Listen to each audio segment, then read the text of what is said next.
নেতাজি সুভাষ আপনাকে বলছি। মৃত্যুপুরের উল্লাস মঞ্চ থেকে গঙ্গা ও পদ্মার উত্তাল ঢেউয়ে ডুব দিয়ে হিন্দু মুসলিম বৌদ্ধ খ্রিস্টান নয়, কোনো আদিবাসী সাঁওতাল যুবক নয়, নিতান্তই একজন ছাপোষা মানুষের প্রশ্ন। আপনি কি আপনার এই স্বপ্নের ভারতবর্ষকে দেখতে পাচ্ছেন নেতাজি? আমাদের পেটে দাও দাও করে চলছে খিদে। রান্নার গ্যাস থেকে, ইলেকট্রিক বিল থেকে, চাল ডাল তেল নুন পেঁয়াজের খোসা থেকে, জঙ্গলের পাতা থেকে, পরাধীনতার গ্লানি থেকে, জ্বলন্ত ইট ভাটার সামনে ক্ষুধার্ত শিশু শ্রমিকটির মতো জ্বলে উঠেছে আমাদের হতাশা।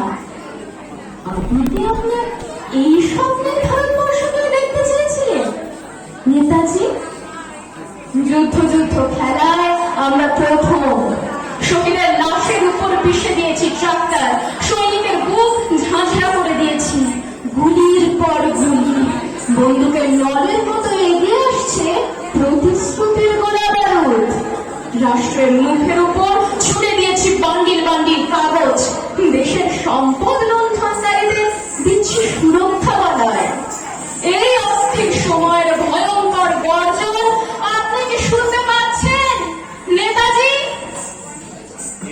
হাজার হাজার কোটি টাকায় আমরা মনোরম মূর্তি করেছি। ধর্মের জন্য বানাচ্ছি মন্দির, মসজিদ, গির্জা। জ্বলন্ত রাজপথে পুড়িয়ে দিচ্ছি মানুষ।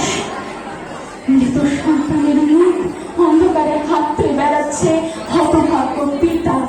যন্ত্রণায় কুঁকড়ে যাওয়া এই জগতের কান্না আপনি কি শুনতে পাচ্ছেন নেতাজি? আপনি কি জানেন লক্ষ কোটি লাশের মতো কত বেকার? আমাদের সম্পদ কারা লুট করে খাচ্ছে? প্রতি মিনিটে ধর্ষিতার সংখ্যা কত?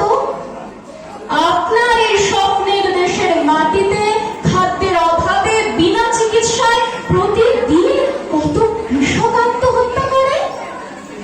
আর কত রক্ত দিতে হবে দুমুঠো ভাতের জন্য? আমিও বাঁচতে চাই। প্রাণ প্রিয় নেতাজি সুভাষ আপনাকে বলছি, আমরা কবে স্বাধীনতা পাবো? আমরা কবে স্বাধীনতা পাবো? আমরা কবে স্বাধীনতা পাবো? নমস্কার।